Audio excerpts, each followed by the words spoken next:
नमस्कार, शाम के 6 बज रहे हैं। मैं हूं आपके साथ अदिति अवस्थी। अब से थोड़ी देर पहले रक्षा मंत्री मनोहर पर्रिकर ने कहा, जैसे सर्जरी के बाद मरीज बेहोश रहता है, उसी तरह सर्जिकल ऑपरेशन होने के बाद पाकिस्तान बेहोशी में है। और इससे आगे बढ़कर हम आपको बताएंगे कि अगर पाकिस्तान होश में आएगा तो वो फिर बेहोश हो जाएगा, क्योंकि भले ही सर्जिकल स्ट्राइक खत्म हो गई है, लेकिन पाकिस्तान को पीटने की तैयारियां अभी खत्म नहीं हुई हैं। और पाकिस्तान भी ये अंदाजा लगा चुका है, इसलिए वो बोल कम और रो ज्यादा रहा है।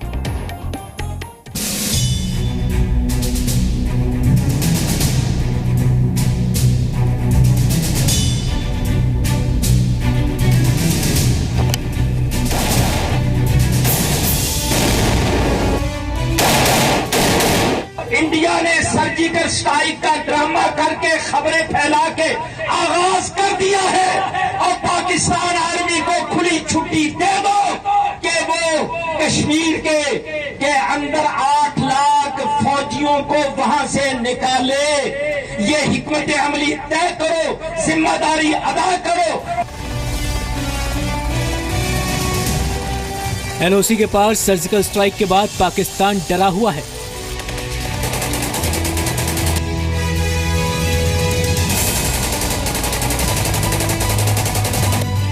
और हाफिज सईद घबराया हुआ है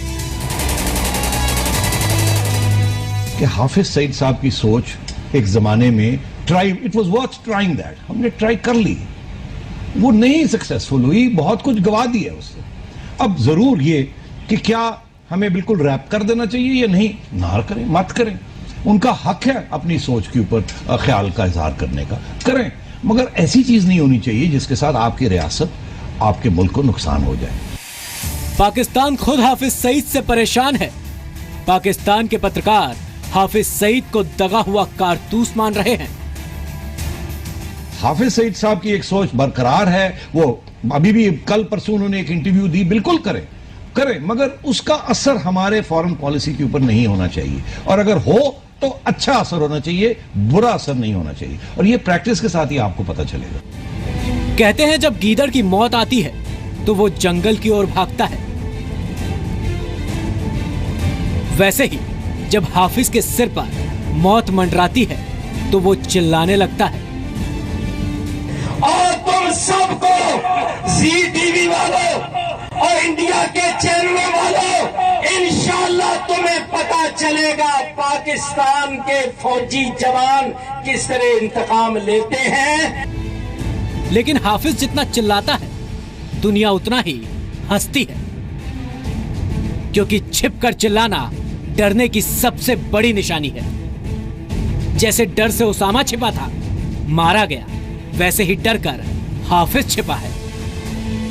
हमें हाफिज सईद को देख के नहीं चलना है। इतना दम होता उसमें तो उसके ही देश में आर्मी स्कूल पर जब आतंकियों ने हमला किया था, 132 बच्चों की हत्याएं की थी, 132। तब एक यहाँ चूड़िया पहन के बैठा था क्या? उसको हम नहीं डरते हैं। पाकिस्तान रो रहा है क्योंकि वो जानता है युद्ध में पाकिस्तान जीत नहीं सकता। जुबानी खर्च करने में कुछ जाता नहीं है तो बोलकर ही खुश हो रहा है, लेकिन जुबान से भी जंग की बात नहीं कर पा रहा। सबसे पहले तो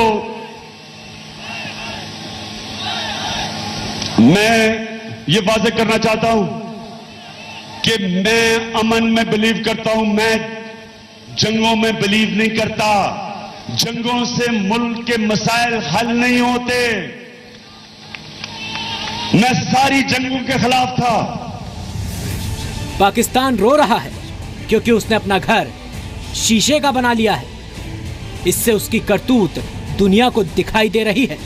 श्रीलंका, अफगानिस्तान, भूटान जैसे देश पाकिस्तान की तरफ झांकना तक नहीं चाहते, क्योंकि दुनिया अब पाकिस्तान को मुल्क नहीं, आतंक का ठिकाना मानती है।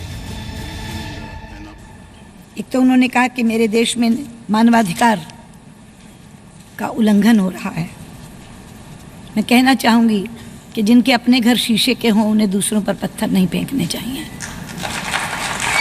जरा एक बार बगल में झांक कर देख लें क्या हो रहा है बलूचिस्तान में, और वो खुद क्या कर रहे हैं वहां। पाकिस्तान रो रहा है क्योंकि उसे डर है कि जंग हुई तो वो भूखा मरेगा और जंग ना हुई तो वो सूखा मरेगा। पाकिस्तान के हर टीवी चैनल पर यही चिंता है। भारत ने सिंधु जल संधि पर कोई कड़ा फैसला किया तो सूखे की संकट में घिर जाएगा पाकिस्तान। आज सारा दिन ये मैं टीवी पे देख रहा था कि जनाब वो हमारे बच्चों का पानी रोकेंगे तो हम जंग कर देंगे और हमें भूखा प्यासा मार देंगे, यूं नहीं होगा वो नहीं होगा। जिस तरह कि जनाब वो इंडिया ने पूरा पानी पाकिस्तान का बंद कर दिया, हमारे दरिया खुश्क हो गए हैं और हमारे बच्चे भूखा पानी बंद हो गया, हमारे बच्चे मर रहे हैं। जनाब ऐसे नहीं है। तो ये कोई इतना आसान नहीं है कि हमारे पास अगर वो ख़त्म कर देते हैं। पहले तो ये हमारी हमेशा से ख्वाहिश रही है, आम आदमी की थड़े पे ख्वाहिश थी, ये तोड़ दो ये मायदा हमारे।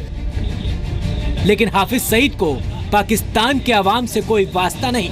उसे सिर्फ आतंक के भरोसे अपनी दुकान चलानी है, इसलिए वो जंग की बात करता है लेकिन इतिहास के पन्ने नहीं पलटता।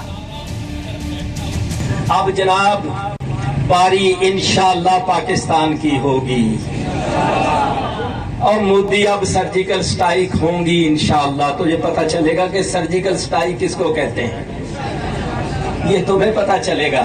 नफरत जानता है, खून बहाना जानता है और वो दिन दूर नहीं कि उसके सर पर भी शामत एक न एक दिन आनी। तो सर्जिकल स्ट्राइक से सबसे ज़्यादा अगर डर से कोई कांप रहा है तो वो हाफिज सईद कांप रहा है। पाकिस्तान रो रहा है क्योंकि भारत में पूरा देश पाकिस्तान के खिलाफ सरकार के साथ है, जबकि पाकिस्तान में भारत के नाम सियासत में बंटवारा हो गया है। जरा तहरीक इंसाफ के नेता इमरान खान का बयान सुनिए, पता चल जाएगा कि कैसे पाकिस्तान अपने घर में ही लड़ रहा है। उसे अपने प्रधानमंत्री पर ही यकीन नहीं है कि कहीं नवाज शरीफ को देके आपको गलतफहमी ना हो जाए, कहीं ये गलतफहमी ना हो जाए। ये सारी कौम खड़ी है इकट्ठी अपनी फौज के साथ। आजकल के जमाने में डिस्प्यूट रेजोल्यूशन जो है वो कानून और पॉलिटिक्स के जरिए की जाती है, फोर्स के जरिए नहीं। हमें अब समझना चाहिए इन बातों को। हमारे यहाँ गुर्बत बढ़ रही है, हमारे यहाँ एम्प्लॉयमेंट नहीं मिल रही लोगों को, हर किस्म के प्रॉब्लम्स आ रहे हैं और हम बात करते हैं किसी और चीज की। हमें भी सोचना चाहिए इसके बारे में। ये आवाजें पाकिस्तान के भीतर ही हाफिज सईद के खिलाफ खड़ी हो रही हैं और इन्हें अपने ही घर में लड़ते देख दुनिया हंस रही है। और पाकिस्तान में घर के भीतर की ये फूट साबित कर रही है कि पाक के पिटाई की पिक्चर अभी बाकी है।